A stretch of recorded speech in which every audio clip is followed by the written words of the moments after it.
Hello, this is Rick Tuttle. It's my turn to host the Captain's Table. And Tom Kaptain, that's with a K, came up with the idea that back in the 19th century, the 18th century, 17th century, there used to be a custom at sea that the captain would have the most honored guests to gather around. The most interesting person the captain could find would be invited to tell stories, to talk about interesting matters that might interest other interesting people. And there would be someone, usually the captain or his designee. I am that person today, who would raise various topics to promote the narrative. So that's the beginning of the Captain's Table. It's our great pleasure to have today the chair of the University of California Board of Regents, Mr. Richard Leib.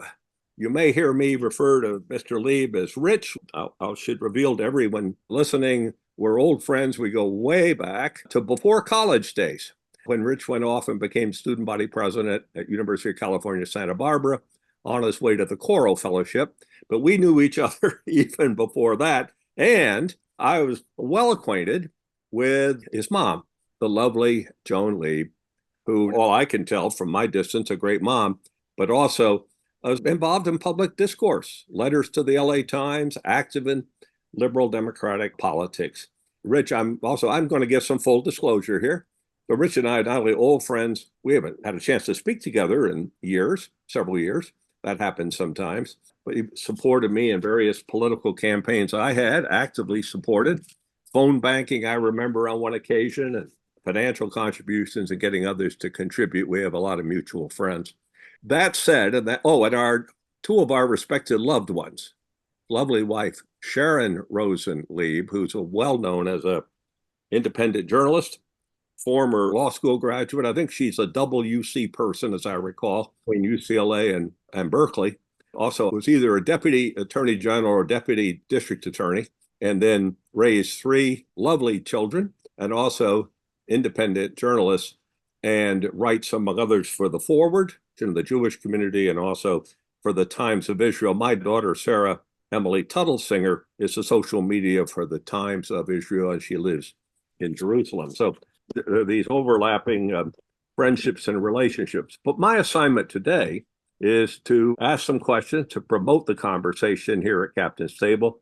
And I'll do my best to come up to a journalistic standard. I did a little sports writing in my day. I'm something of a student of journalism, just as there are students of those of us in the third estate. I'm something of a student of the fourth estate. So I'll try to live up to that standard. And let me begin where I started, actually come back again. Richard Leib, Mr. Leib, is the chairman of the Board of Regents of the University of California. When I first came to California, speaking of myself, I was a graduate student in history, and the great professor George Maury, who wrote on Theodore Roosevelt, he wrote on the progressives. He also wrote a California book on the California progressives, Hiram Johnson and all that. He, along the way, became a good acquaintance, as I later did, by the way, of Governor Edmund G. Pat Brown. And most of us regard Governor Pat Brown, along with Governor Warren and Governor Knight, as having built the California we know, the master plan for higher education, the water systems, some of which is still controversial, the highways, the freeway. Governor Pat Brown, in a conversation with George Maury, related to me, he said, Professor Maury, there is no appointment more desired by Californians than to be appointed to the Board of Regents of the University of California. And my life experience is such that I have every reason to believe that to be the case. So we'll get around a little bit in the Captain's Table discussion of how the appointment happened. But let me begin by a bit of boilerplate, but I think it's important for the listeners, I should say, to simply provide you with a reading of Mr. Richard Leib's biography. He's the current chair of the Board of Regents. He is president and chief executive officer of Dunleer Strategies, a San Diego-based consulting firm that works with emerging companies to develop strategies to help them meet short and long-term business goals. Before that, he spent 15 years as executive vice president and general counsel for Liquid Environmental Solutions, a company he co-founded and helped grow into the leading non-hazardous liquid waste recycling company in the United States. The company, which ultimately employed 700 people and was sold to a private equity firm in 2017. Prior to his work with the Liquid Environmental Solutions, Mr. Leib served as Executive Vice President and General Counsel for U.S. Public Technologies and co-founded the investment management firm of Stone and Youngberg, California's leading municipal debt underwriter. By the way, I have some memory of cameras and yes, crosswalks, and somehow we'll give it the listeners a teaser. I'll simply say two words, a proper name, Alan Viterbi. We'll come back though. Now, Mr. Leib started his career working on the staff of State Senator Gary Hart. That's the state senator from Santa Barbara, not the U.S. senator from Colorado. The wonderful Gary Hart, Hirsch Rosenthal, for whom he worked, and for Congress members Henry Waxman and Mel Levine. And whom I knew when I first came to California as Mel Levine.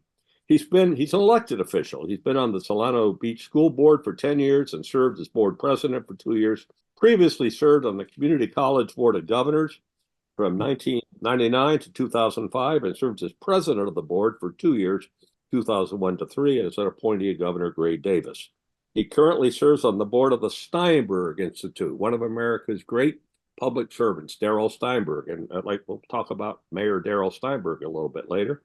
A Sacramento-based organization that seeks to raise the profile and increase the effectiveness of mental health policymaking in California. And he serves on the board of directors for the North Coast Repertory Theater. That's San Diego area, right. North Coast. Mr. Leib's education includes a Juris Doctorate from the Loyola University School of Law, an MA from the Claremont Graduate School, a fellowship of the Coro Foundation, bachelor's degree, as I mentioned earlier, from the University of California, Santa Barbara. His wife is the lovely Sharon Rosen Leib, and they have 3 daughters who, my impression now, are all somewhere in their 20s. And Mr. Leib was appointed to the Board of Regents Board in 2018 by Governor Jerry Brown for a term ending in 2026. Let me say a word also, again, before we go much further, about the University of California itself. I think everyone agrees, and I know even many years ago, my father, by the way, Fred Tuttle, was education program director for the Space Administration for NASA and came out of the New York system. Governor Tom Dewey had created the New York University system in 1948. And everyone admired the California system then, and still admire the University of California. There are 280,000 students, undergraduate and graduates enrolled, and I think it includes postdoc. 223,000 faculty and staff. I think the core faculty is around 25,000. Yeah. And 2 million alumni. And there are 10 campuses, and that's just the beginning of the discussion. There's the Energy Lab, there's Los Alamos, there's Nuclear Lab, and of course, a plethora of public health and medical facilities that are also run by this incredible institution. It's a remarkable institution. Mr. Leib, how did you get appointed to the Board of Regents? Well, first of all, before we start, I just want to say it is such a pleasure and an honor to have you hosting this. I think you are probably the first person I ever met in politics, because I started when I was 16 years old in 1970. And I was working, me and a friend decided we were going to support John Lindsay for president. And we used to take the bus over because we didn't drive yet. I think I was 15 at the time. And so, or 14.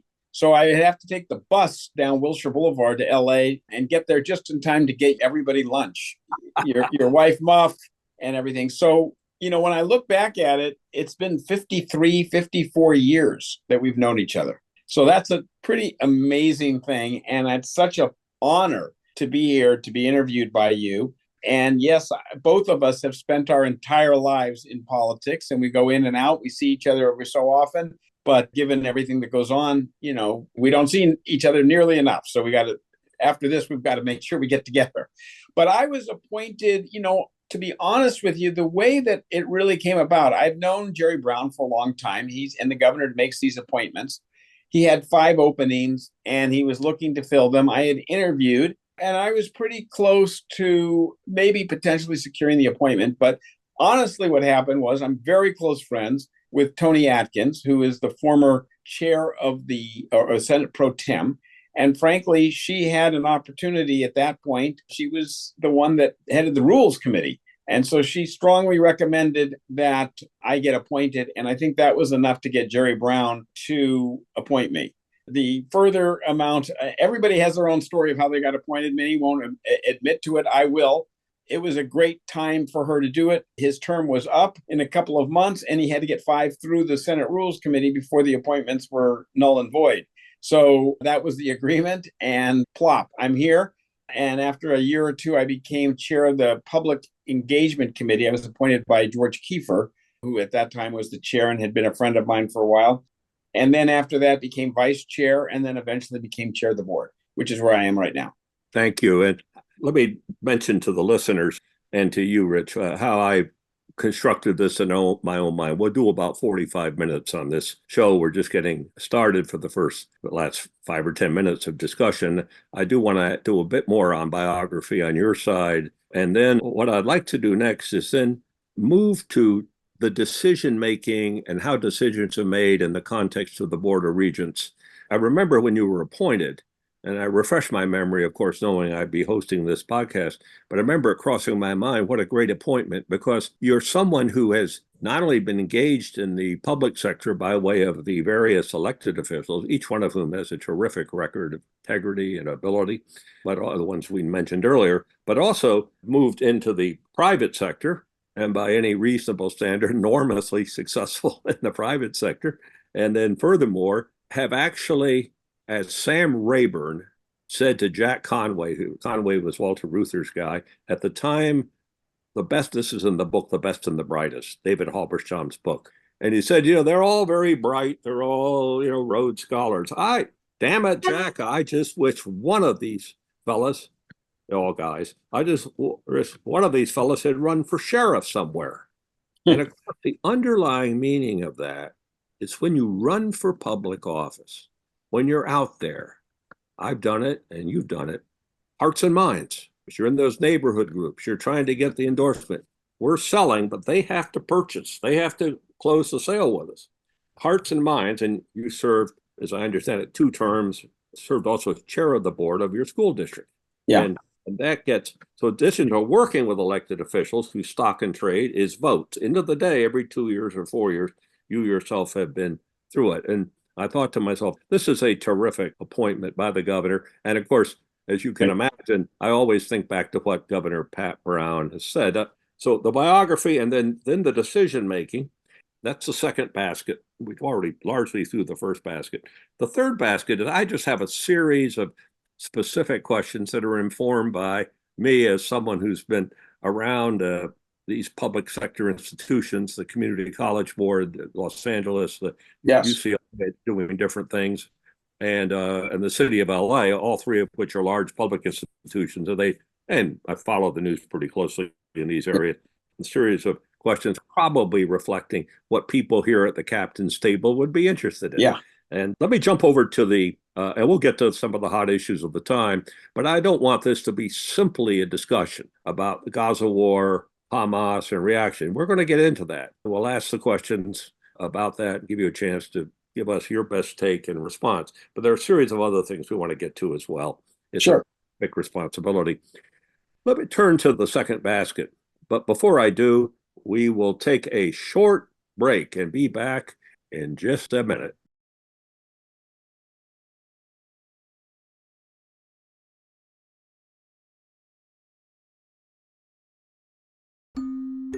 Rick Tuttle. I'm hosting the chairman of the University of California Board of Regents, Mr. Richard Leib, for a discussion here at the captain's table. And we've had some biographical discussion, and we'll come back and circle back to some more biography as we go along, I think.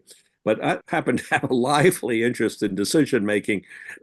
I've served on the Community College District Board, that partly of what informs it. Rich, as I recall, as I went off that board to municipal government, you took a whack at applying for my slot, as I remember. You have such an incredible memory. I did. I actually wanted to get appointed to your slot when I was living in Los Angeles. You're working for Gary Hart. I was working for Gary Hart, and I got slaughtered. But, I applied. I recall Leticia Cazada got the spot. Well, But I don't remember, but I remember that there was some other things that happened and I didn't get it, but I appreciate it. You have an incredible memory. I I will have a tell good memory. I hope I'm not a little like the French military. You know, they forgot nothing, but they learned nothing. They're always fighting the previous war, World War I and World War II. You know, they adopted World War II to Indochina. Oh, it was a hell of a time. Anyway, these questions are maybe of interest to a lot of people because the University of California is such an important institution. And it has its challenges. And we'll get to some of those either in this part of the discourse or going down through the questions. See, President Drake is the current president yeah, of the University of California, chair of the Board of Regents, and the board as a whole meets 6 times a year and then as necessary. So right. there's a gap and decisions have to be made and so on and so forth. And by the way, part of what may inform your experience is chair of the Community College Board of Governors at one point on a day-to-day basis or a week-to-week basis. In how close contact is President Drake with you? Yeah, I talk to President Drake probably 4 times a week, but I have a once a week call with him and the vice chair, and we go over issues. So that call is often an hour or more. But then we also talk all the time during the week, and we text a lot. So pretty much what happens is there's a wide range of interest on the board. We have 26 board members. That includes, of course, the governor, the lieutenant governor, the superintendent, and the speaker of the assembly. And then you've got a couple of alumni reps that vote, and you have a student regent. And then you have about 18 appointed regents, and they range in interest. Many are very involved, and others are hardly involved at all. We meet every other month, and then we meet once a month also for the health committee because we run the health services as well. And that includes 6 hospitals. So that's a separate meeting. But we have, so we're meeting every month, but I talk to the president on a regular basis because decisions he makes, he always, wants to run it by the chair of the board. Once I'm not chair anymore, when the term is over and I go back to being just on the board of regents, the number of times I talk to him will be far less. And I believe, is it Ms. Riley who's coming Yes. up? Riley, Yeah. who's a UCLA grad.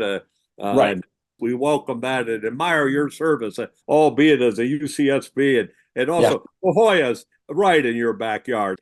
So meanwhile, and I realize now I'm talking about someone else, namely President Drake, and then of course you in your service you were in the back end of his predecessor, President Napolitano. Yeah.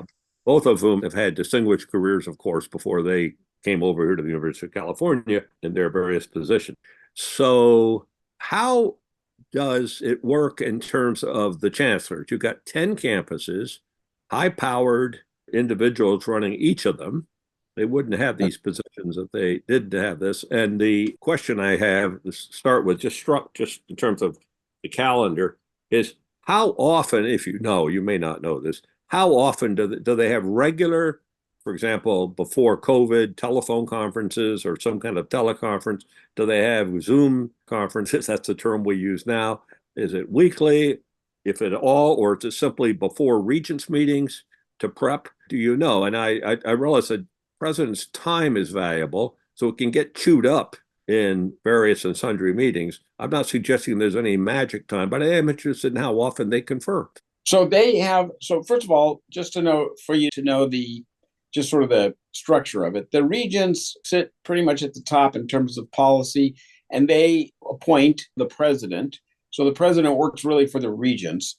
The chancellors work for the president, but the regents also have general, we talk to the chancellors all the time. Now, because of all the stuff that's been going on with the Gaza war, I've been talking to the chancellors on a regular basis every day. I mean, it's been quite busy. But generally speaking, the president oversees the chancellors. So the president has a monthly meeting, an all-day meeting with the 10 chancellors together. During COVID, it was on the phone. Now it's sort of a mixture of Zoom calls versus in person, mostly in person. And they have a dinner the night before, then they spend the day together on a variety of issues.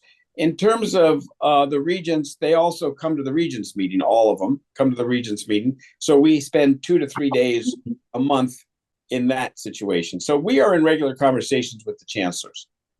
I think Chancellor Young, as he stepped down, was in a I don't recall if I was in some. I would run into him a lot because I was Yeah. working on student governments. He was very hands-on, remarkably so. Yeah. Uh, his active interest in student affairs, and had put Chuck Young, Chancellor Young, put in 29. To me, he's always Chancellor Young.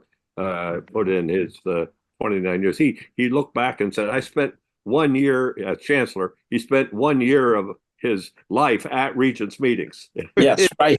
Exactly. Dinner before and so on. Yeah. But let me go back over this for a minute. The chancellors and the president meet how often again? Once a month, usually the night before as well. So they come in the night before, they meet for dinner, informal. They don't talk a lot about the politics of it. And then the next day is a full day meeting, and it is a full day meeting. Is it a meeting? Are there the regents attend? Generally, no. I am asked sometimes as chair to be part of it, but generally speaking, no. But then, you have 2 days of regent meetings. Like you said, Chancellor Young spent an entire year after having been there for 29 years. Yeah, I would say that probably spent at least a year at a regent meeting.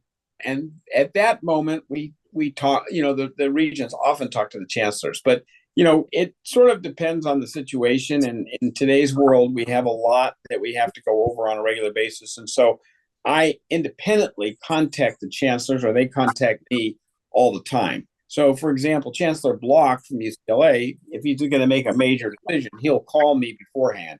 Anything that's going to go before the regents, he'll want to call me and talk to me about it. Right. Appreciate that information. On the budget, how is the budget constructed and put together? Is it presented by, I assume this is the case, President Drake makes a presentation to a committee of the board time ahead of time? And I guess my related question, you're about midway through your. Yeah, more than midway through. I'm almost, yeah. And perhaps to get reappointed later, but how yeah. Mm-hmm. board members or the board chair get involved in terms of making the recommendations and suggestions once they see the draft of the budget proposal? Well, Rick, I will tell you that we don't do it. We don't get as involved as we should. And I think actually one of my recommendations to my successor, which is Janet Riley, is what happens over time is that the administration, the office of the president, they construct a budget and then they present it to the board. The president makes the presentation, but the CFO generally, Nathan Bostrom, who you might know because he used to work for Kathleen Brown years ago. He is the CFO of the university, and he constructs the budget. And we ought to have more involvement in it. Sometimes they try to construct the budget in relation to what our priorities are, and we certainly express those priorities during the year. But in terms of getting our own budget items in, we don't do as good of a job as we should. So, generally it reflects what we want, but there have been instances where there are things that we as regents have special projects that we want to be included. And frankly, we can do that, but it has to be done in such a way that we have to actually insert it. So I personally feel one of my shortcomings as chair was not being as involved in the budgetary process as I should have. But I think that overall we have done a good job of getting, they have done a good job of getting the priorities in. So they generally present to us and then we tweak it. Right. And then events happen, which are sometimes in the world of public policy, externalities, or yes, not external to the institution, but the right. process. So now we have one of the features of the world in which you came politically with State Senator, former State Assemblyman Gary Hart. Yeah. Worked and then Herschel's Assemblyman, then Senator Hersch Rosenthal, former Assemblyman, then Member of Congress Henry Waxman, former Assemblyman, then Member of Congress Mel Levine, was a man named Assemblyman, then Assembly Majority Leader, and then Congressman Howard Berman. Right. And Howard Berman was a labor lawyer before going to the legislature, Levy and Van Bork, one of the 2 or 3 major law firms in labor law. And as much as anyone created the framework for, I'm saying this with a sort of chuckle in my voice because you're now over on the management side as the chair of the board of regents. You can thank Howard for these collective laws that allow, well, to begin with, the community colleges, but also the state university colleges, the University of California, a process that sometimes his name is on the bill, sometimes it's not, but in a framework which brings me around to a budget issue, which is the United Auto Workers, Yeah. UAW, and they have additional words in their title besides automobile, the teaching assistants. Yes. And it was a heck of a settlement. I know that Mayor Steinberg was involved in, as I recall, you can correct me if I'm wrong, in helping to get to the finish line. Totally. Yeah. And I hereby, I think you'd second the motion to one of California's great treasures is Mr. Steinberg, Yeah. uh, whom I burdened with my acquaintance when he was at UCLA. But Right. but question, looking at the management side, it's a lot of people. There's a lot. It was a not as much as the union wanted, but it was a substantial increase, reflecting, of course, the dynamics of being able to rent an apartment or co-rent logics in most of the state housing markets and all the rest of it. Where did the money come from to pay for it? Well, first of all, let me just say, I have to go back and say how impressed I am. You know all the details. The fact that you knew that Darrell Steinberg was the mediator in that case is not well known by a lot of people. So it's not private; it's a public thing. But you clearly have done your homework on all this. So you ask a very good question: where's the money coming from? So before this happened, teaching assistants and TAs were making about $22,000 a year, which doesn't sound like a lot. On the other hand, it's half-time work for 9 months work. So it is still a substantial amount because in addition to that, you get health insurance, you get tuition. So, their education is paid for. And most importantly, that sometimes is forgotten in all this, they get a degree at the end. So they have a lot going for them with the 22. The problem with the 22 was that it wasn't enough to pay for some housing and and housing prices were rising quickly. So the deal we ended up doing, which was a difficult one to do, but we were in a tough position, was to increase that by about $10,000 to about $33,000. Now, there was a thing that people don't realize. A lot of the schools already have what they call top-offs, which means that in addition to the 22, the campus wanted to retain some of these graduate students, so they would pay them the extra money. So a lot of them ended up not making that much more than they were making because the money was coming from somewhere and paid for that.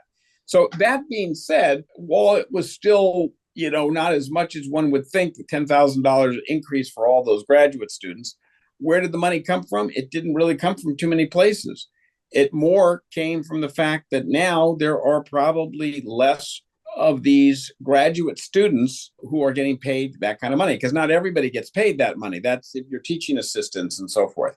So we were able to get some money from some of the reserves, but some of that ended up being contracting some of the jobs that we were able to offer. And, that was the trade-off that we unfortunately had to do because we had to come up with a bigger salary, but it's not like money grows on trees. We only get money from a couple of places. We get money from the state, we get money from tuition. And as you know, that increases where they call it cohort tuition. It only goes up as the new people come in. We don't raise the tuition every year other than what's normally raised as with cohort tuition. So every year it goes up, but we don't get that much. And then of course, you get grant money, but the grant money was already budgeted for the 22, not for the 33. So, we didn't get that money. And so, you ask a very, very good question.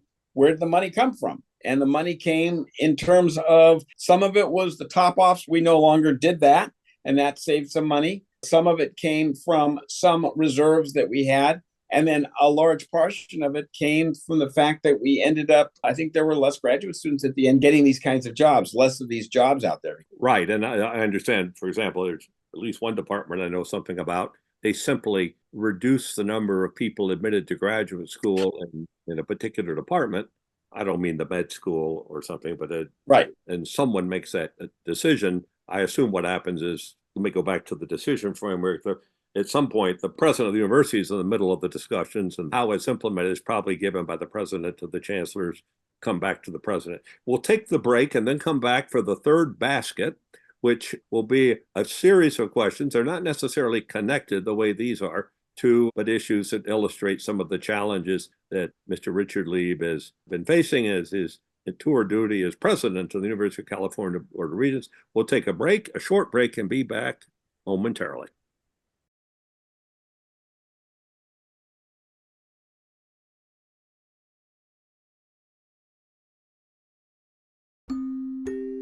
This is Rick Tuttle. I'm hosting the Captain's Table this week and have the honor of speaking to Mr. Richard Leib, who's chairman of the University of California Board of Regents. And we have just finished something of a structural discussion of how decisions are made, and we'll touch on that more. Now we're in what I call the third basket of this interview, the first being biographical, the second being the decision-making business, and now a series of questions. These are going to be short questions. Don't feel constrained, though, that some of them will raise complicated issues and you may want to elaborate. I'm going to be kind of punchy in this. The first is, okay, I have lost track of the discussion. I have followed with interest the politics of what I call the academy, the algebra requirement for admission, that extra year of high school algebra. Where do we stand on this? Well, I think the faculty has been strong in keeping, I guess there's a question about data science and whether that counts. And I think the faculty has been pretty strong about not wanting to have the data science count as Algebra 2.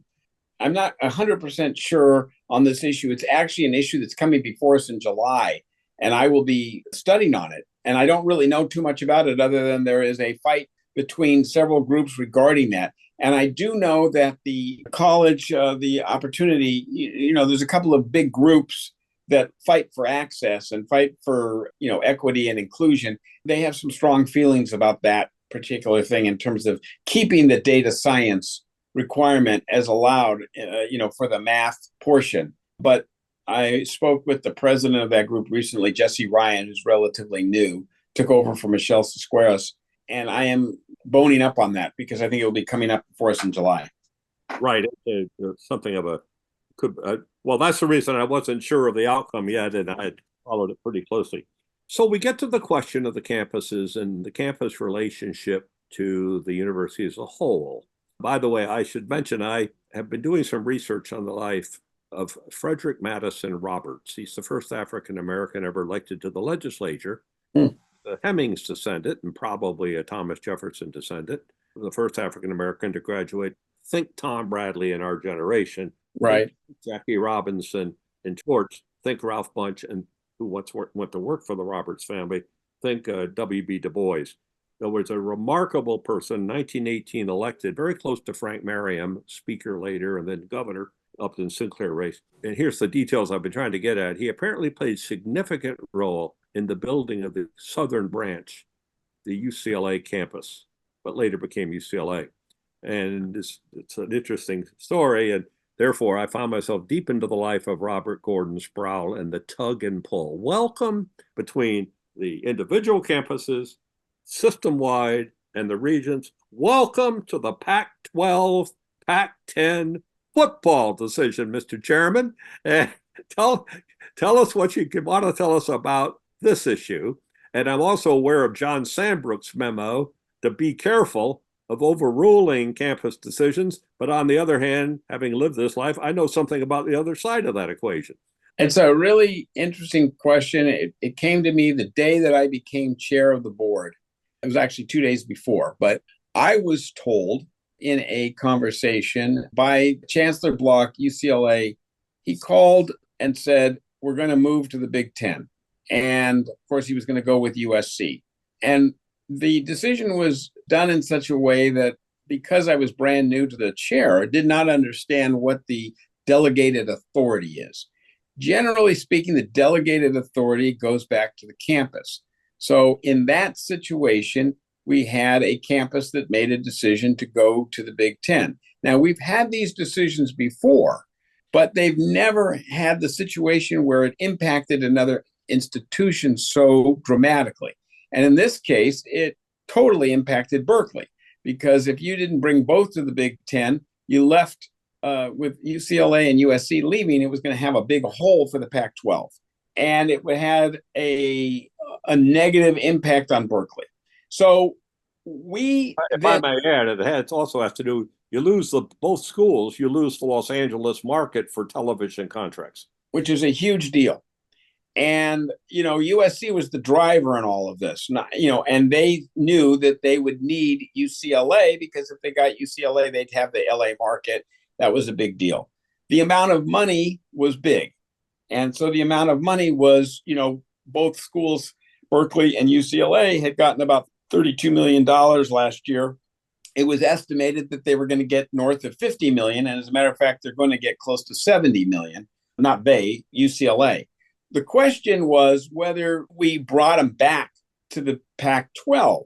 And frankly, what happened was there was a sentiment to say, wait a minute, maybe we should bring it back to the Pac-12. Now, remember, we had no control over USC, but we had control over UCLA because our general counsel ruled originally that was under the purview of the chancellor under delegated authority. But in reality, after checking and after questions from people and doing a lot of research, ultimately, while it is in the delegated authority of the chancellor, it can always be brought back to the board. And the Board of Regents can always make the final decision and reverse something that was done on the local level. So we argued whether to do that or not.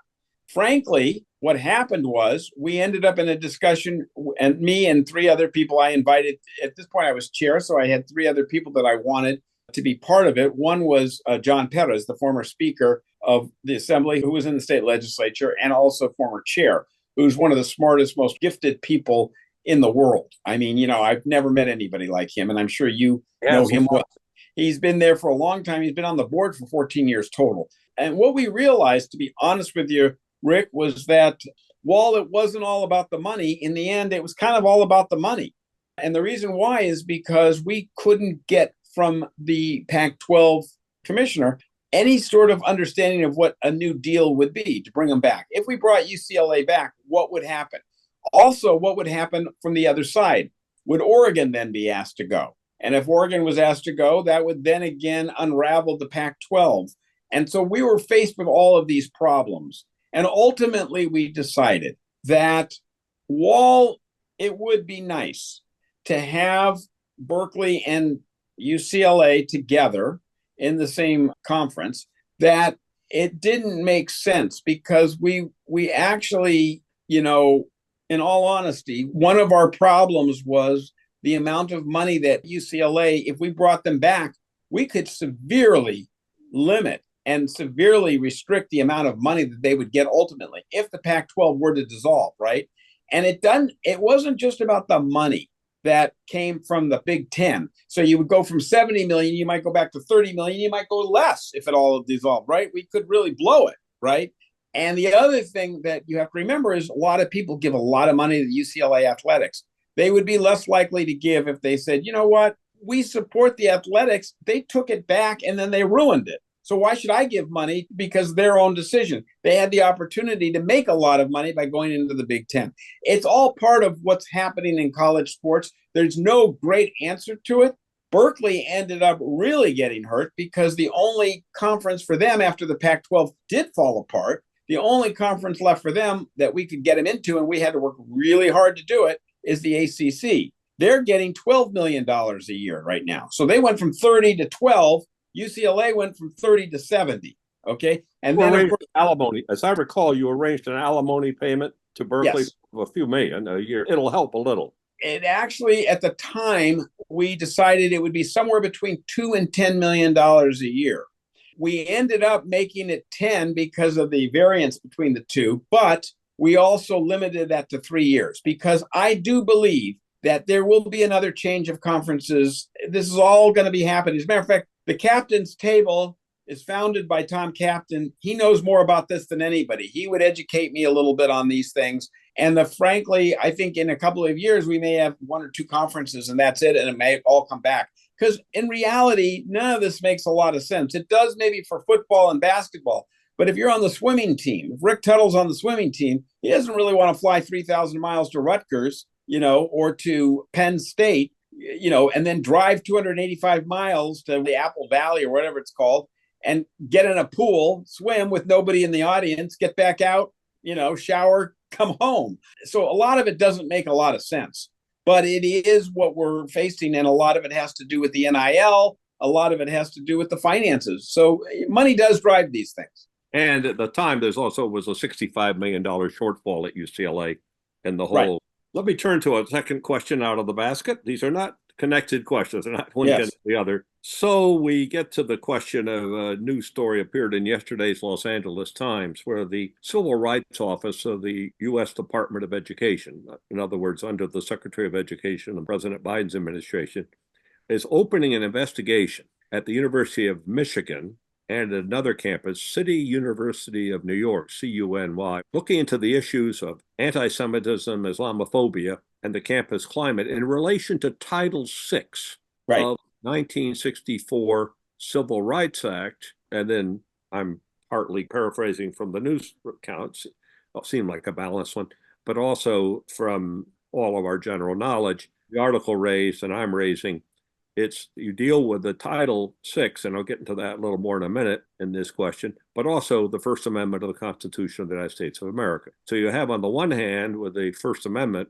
free speech. On the other hand, these days, it's not the statute but in 1964, but the campus climate and people, and particularly people who are in the protected classes of the Civil Rights Act, feeling protected. We get to issues of anti-Semitism, Islamophobia, and we may very well find others as well. There is a feeling that the advantage, this is in the news story, the advantage of this case opening up, it will begin to give those in decision making, for example, members of the Board of Regents or community college district or boards of trustees of colleges and universities, some idea of what the ground rules are.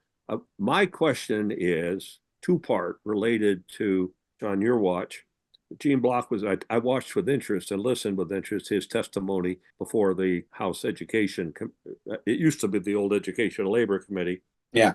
But also, I noticed, I believe I read or may have misread, you were invited, but I don't have the impression you were called to testify. If so, I missed it. But subpoenas were issued, documentation was requested on the anti-Semitism issue. I'm putting both in, the Islamophobia per the Michigan and the anti-Semitism. Give us, please, Mr. Chairman, your sense of the state of things on the campuses of the University of California. She was very tough. And by the way, echoed what a lot of people I know have said about what's going on at least the UCLA campus. Well, I would say it's happening on most of our campuses.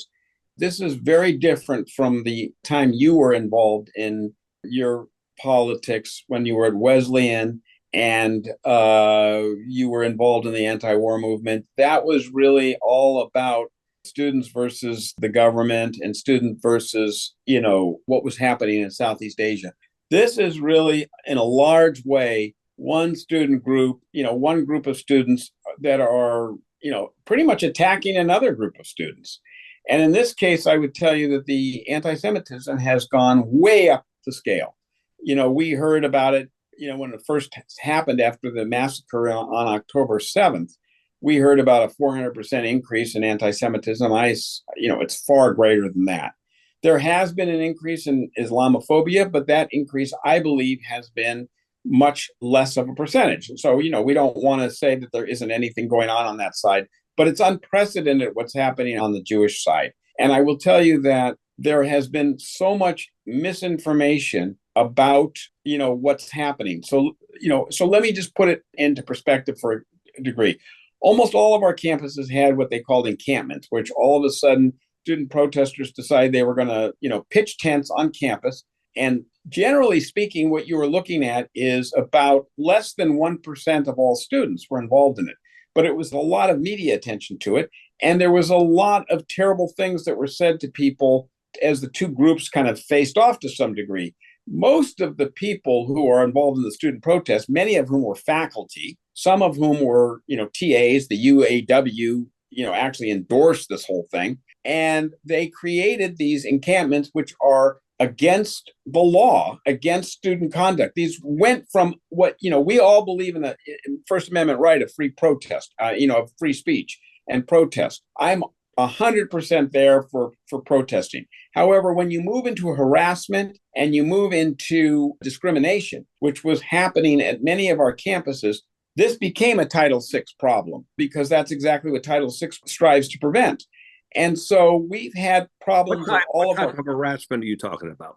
Well, it depends on the situation. So you saw, and many people saw on social media, that at UCLA, there were times where the people in the encampment, which were the pro-Palestinian protesters, would not allow Jewish students or anybody that they would describe as a Zionist into the encampment or even into the library. They were starting to restrict access in different places.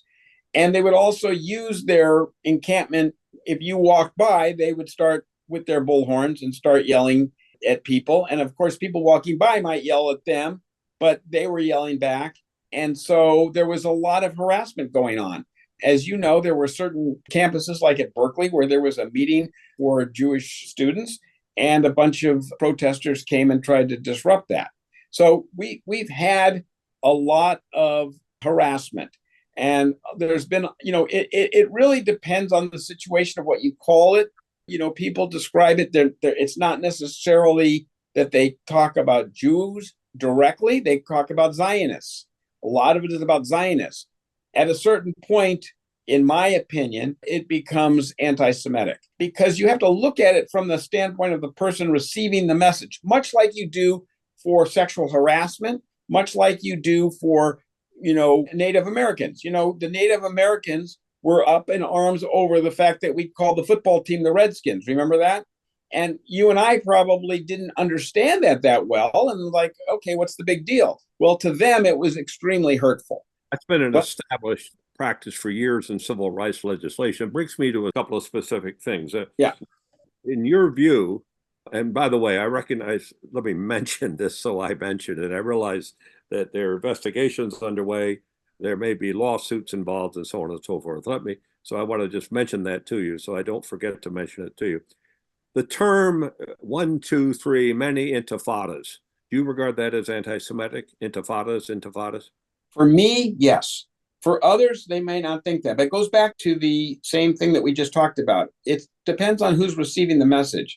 For me, as a Jewish American who knew somebody that was killed by the Intifada back in Israel many years ago, to me, that's anti-Semitic. What does Intifada in Israel mean? What actually happened? What's your suicide bombers that would come in and indiscriminately kill civilians? What civilians? Jewish civilians, who were, and many of some of the one I knew was an American. Your point is it's targeted at Jewish people, and yes. And then what about River to the Sea? Of course, as you know, most people don't know what river and what sea. I think that could also be considered anti-Semitic. To me, the Intifada is definitely. The river to the sea, I think, is also the same thing, because I think that what it connotes is that you will wipe Israel off the map. And, what bothers me about all of this is that what people that say all this don't understand is that there were very vibrant Jewish communities, indigenous Jewish, I guess, I don't know if you call it indigenous, but Jewish communities in Iraq, in Iran, in Jordan, in Egypt, and now, Yemen, keep going, Syria, Lebanon. Now most of those Jewish communities are completely wiped off the map, and they're not allowed to live there, except for maybe the ones that are still there. In Egypt, I think there may be 10. I think the last Jew in Yemen died yesterday. He was over 100. And you're not allowed to live there anymore. So the hypocrisy of it all is crazy. But the river to the sea, to me, for many people, would be considered anti-Semitic. And I think you have to have the same standard that you do. If there's a sexual harassment case, a man might say, I didn't mean it that way, but a woman took it that way. And I think interesting. Back to my premise, not premise, for the beginning of this topic, is the University of Michigan case I mentioned, yesterday's Los Angeles Times story and the CUNY story will probably, it's my guess, having been around for some years, probably drill down on these matters and on other matters, equivalent matters in the world of fellow members of the community who are of Muslim or Arab background. There may also be terms and phrases used that are offensive, or maybe chillingly so. Speaking of chillingly so, there was busloads appeared about 3 a.m. on the last night of the encampment at UCLA. Now the details get to be important, so forgive me if we drill down, but we're all pretty familiar with it. As I understand it, the encampments have been up for some time at UCLA. As I understand the sequence of events, Chancellor Block had given instructions it was time to move them out. I may be wrong on that, and if anyone knows if I am, it would be you, though you may have to refresh your memory.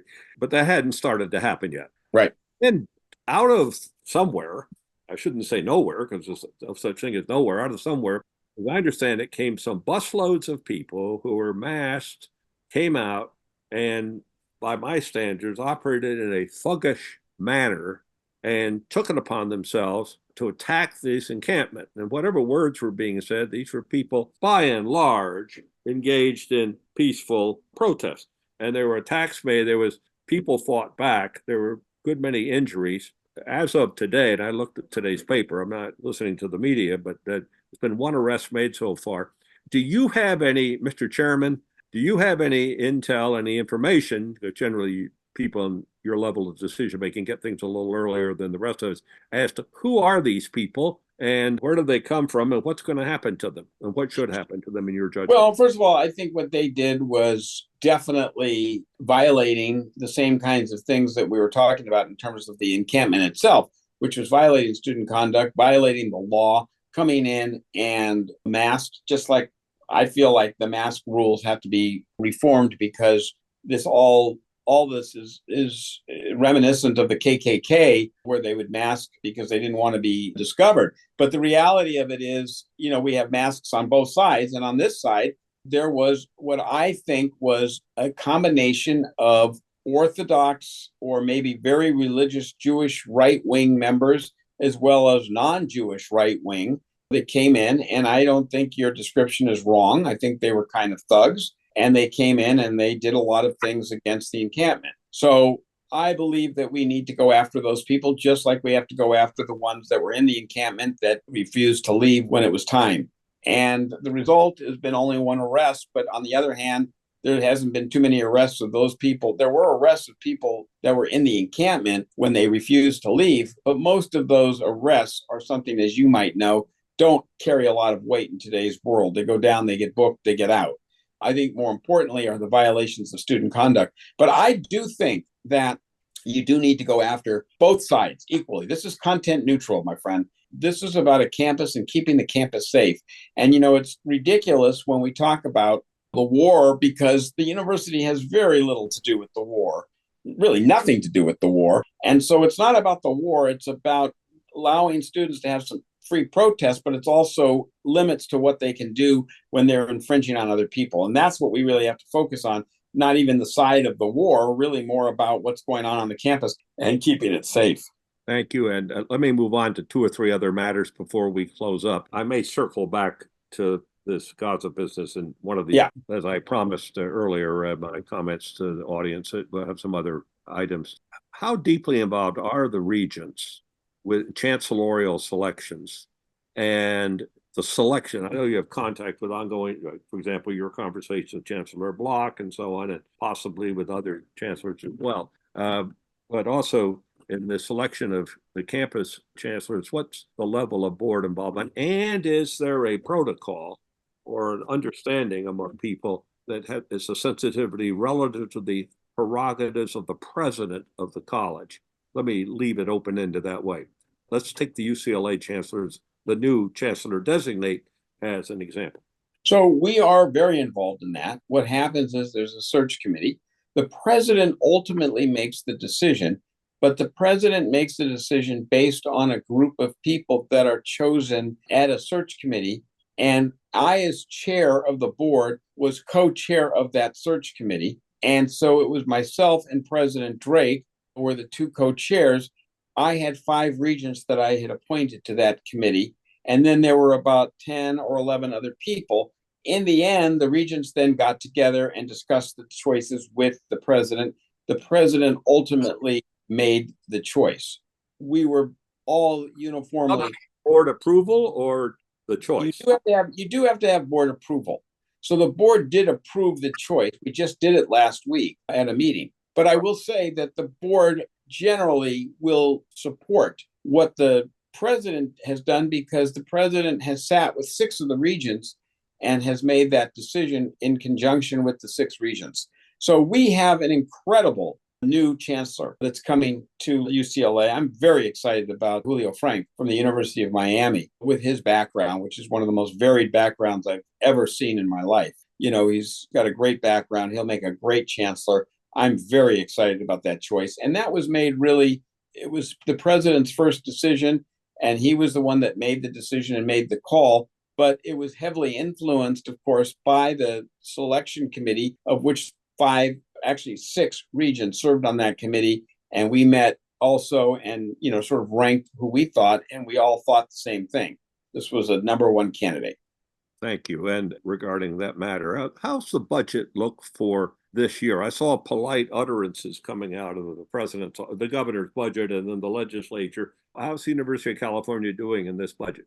Well, I would tell you that, we always make nice utterances. What are we going to say, right? We'd like more. We know about the reality of the budget. I would say that we did okay. The legislature and the governor are still debating. We are doing better under the proposed legislative budget than we would under the governor's budget, but they're both pretty good given the state of affairs. We have a compact of 5%, that is going to be delayed for a year. But, one would expect that in a time of a major budget reversal. We have not done poorly given the fact that we have this budget process. And I will tell you that we've done pretty well the last couple of years. So there's money that's there. I believe that we have the money for the university. I think we're going to do fine. We've also increased dramatically the amount of philanthropy that we've had, where we really are getting a lot of very big donations to do some of the things. And we also get support in different ways from the legislature on various things, like the West Side Pavilion addition that we did. That's a huge addition to the UCLA campus. We were able to get that done this year. Speaking of additions, let me come in with my final question. It may require a fairly complex answer. As I understand it, the master plan, the Donahoe Act, named after the legislator who carried the master plan, initiated by Governor Goodwin Knight and finished up by Governor Pat Brown and Clark Kerr, deeply involved in it. Chuck Young was on the staff and worked on it. 12.5%, 1/8 of top high school graduates, based on the master plan, admitted to the University of California. That's 12.5%.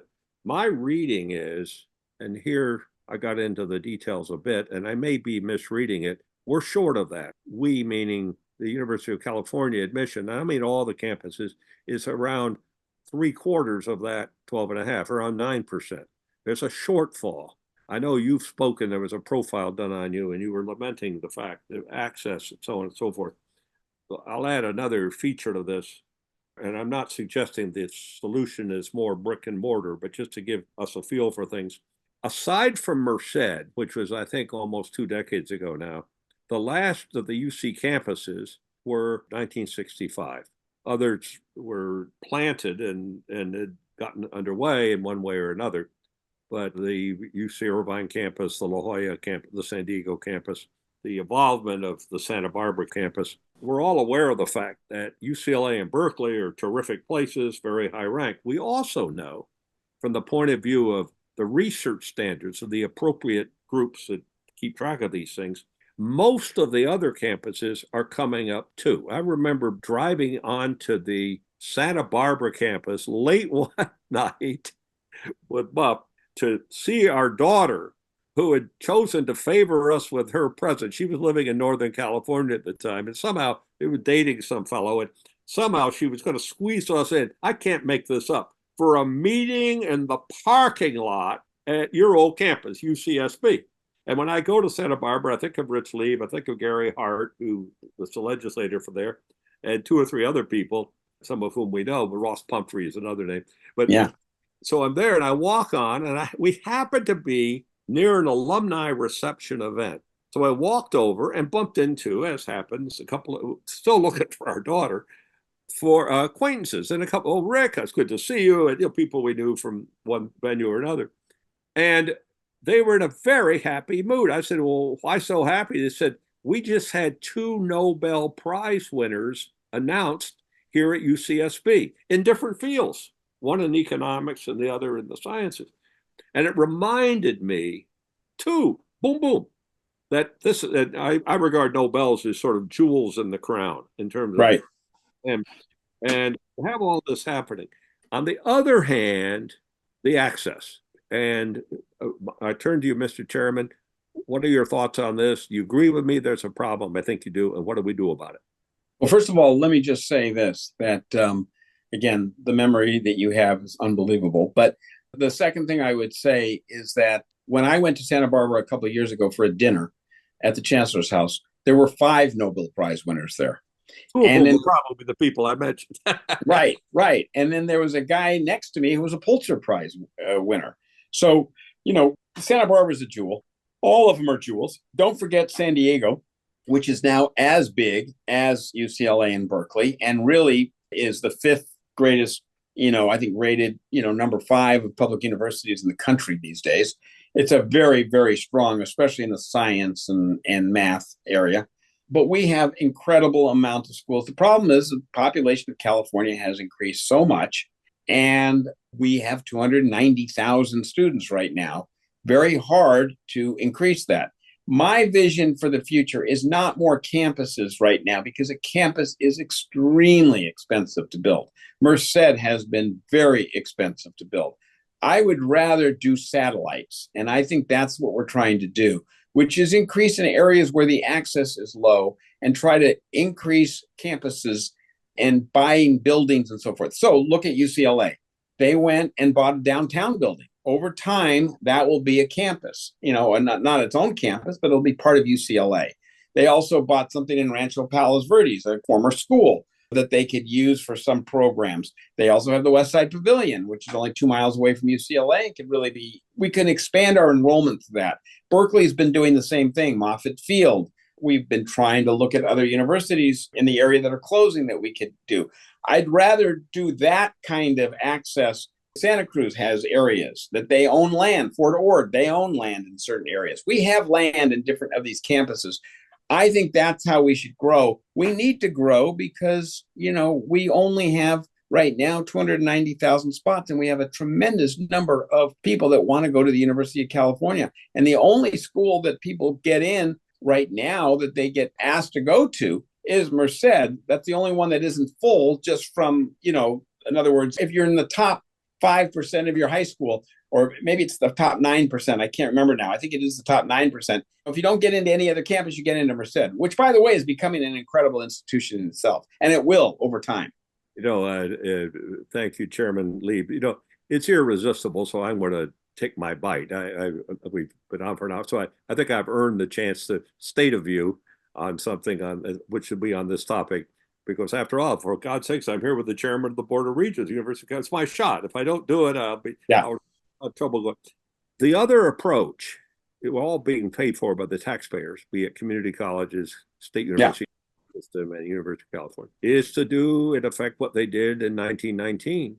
They started UCLA at the Vermont campus from 1919 to 1929-30. The decision was made before the crash in 1928-29. They came out the Westwood. But there are times to build and there are times not to build. You got the money and times you don't. But if the need is there and you are well known as access person, in other words, enlarging the tent. And so you look at campuses at not necessarily community colleges, state university college system and others. It will take leadership. Not just take the governor, it would take the legislature, it would take the branches, and to graft onto and sometimes doing dual work using the same acreage, keeping the cost down. And the other feature is that, of course, you have to bring in the bureaucracy. The other tip I'll mention is one reason UCLA got off to such a strong start. They built it, Reber Hall at UCLA. Charles Reber was a very distinguished faculty member at Cal, up at University of Cal. Berkeley deeply resisted the establishment of UCLA for reasons that you can imagine, taking away from us and so on and so forth. Robert Gordon Sproul nimbly covered that. This fellow, Frederick Roberts, I mentioned, played a role, so did others. But by the time the decisions were taken, you had over half the students were from Southern California up at Berkeley. Half the legislators in the lower house, or the other house, the assembly, were from there. And so they threatened to set up a separate board of trustees and so on. So the regents made the move and they decided to have the campus. Once the decision was taken, Berkeley pulled itself together the leadership, and they sent 4 faculty members. Reber was one of them, and 3 others. These are all people, rolling along in their careers. I'm an 84-year-old, from my point of view, relatively young people, but they already had done 30 years. They had a lot more to offer. They were late 50s, early 60s, came down, different disciplines. Oh, and here's my chance to mention this to you. Gifted people hire gifted people. Gifted people bring in talent. So that's part of why UCLA not only was a good brick and mortar place, it's a lovely campus with Kirchhoff and Reber Hall. Yeah. Well, my question to you is, you bring a very good point. What would you like to see? Would you like to see more campuses? What would save brick and mortar, either forever or for a time when it's good to build? And 1919 was a horrible year, coming out of world influenza epidemic. And Spanish flu. Yeah. It's been taken into 1927, 28, 29 before the crash, time to build. But sure, but you take the Northridge campus of the State University College System and the expansion of LA County moving up that way. I was up there visiting. There are enormously talented young people on that campus. But on the other hand, the way Karen Bass, as mayor, brought people together from the various cities and the counties, and for that matter, that remarkable federal judge who's dealing with homeless, he brings everyone together. There are ways to bring people together, common ground. And if you believe that the whole issue here is the doctorate, I'm not saying you can doctorate away. That's not, except for the education doctorate. I'm not saying, but what I am saying is to deal with the brick and mortar issue, the way they dealt with it in decisions taken in the war was on, World War I, 1919, 18, and 17, was to simply come into the LA City College campus, which was a teacher's college then. It was the normal school. Right. The maneuvering, they kept that faculty, brought in this other faculty I was talking about, and positioned themselves. They had everyone on board, labor and the business community and everyone else. And out of it created monuments. And there's a regent named Edward A. Dixon, who has some acre named after him at the UCLA campus. Why? Because he earned it. He carried the ball. Right. I look forward to the Richard Leib campus. Enough for me. How about Rick Tuttle campus? Because you knew everybody at UCLA when you would meet everybody at the treehouse and counsel them on their political futures and what they wanted to do in life. And many of them took that advice. You changed the lives of many, many people. Some people might be living in Montana today saying that, Rick Tuttle suggested that maybe if I ever wanted to run for office, I'd move to Colorado or Arizona. And we had her come back at Wesleyan. We had a table. Doug Bennett was at the table. He became president of Wesleyan. And we used to talk about, the conversation was go west. Yeah. And by the way, Bernard Baruch was once asked how he did so well financially. He said, well, I bet on engineers. For example, the Seeley Mudd family, as in Harvey Mudd. And also, I went west. And we talked about it. And one view was to come out to California. I did that. The other was to come over to Colorado, came up. And Dave Skaggs was at the table. He came out. Colorado, became a congressman. Doug Bennett didn't do it. He stayed in New England after serving in a couple of administrations. But a man named Michael Bennett came out. That's his son. Right. And so did John Hickenlooper, and they're both Wesleyan guys. They're both in Colorado. So that's where this conversation point started. As we wrap this up for the captain's table, I want to, Rich, as the host of this nice gathering, ask if there's anything further you'd like to say before we sign off. Well, thank you, Rick. And I guess, we've kind of gone over, so I don't want to spend too much time, but I do want to say that, the University of California is the greatest institution of higher education. It was that way before I got there. It will be that way when I leave. I'm hoping to make as many changes as I can that helps it a little bit along the way, but it's, it is what it is. It's a beautiful place. It gives a second chance. It gives the first chance to so many people. I don't think people realize enough that 40% of all of our students are first generation, and that 35%, I think this is even a more astounding number, are Pell Grant recipients, which means that their parents are making $50,000 or less. So we are a gateway for so many people and the great equalizer in so many ways. When you come out with a college education at the University of California, that means something.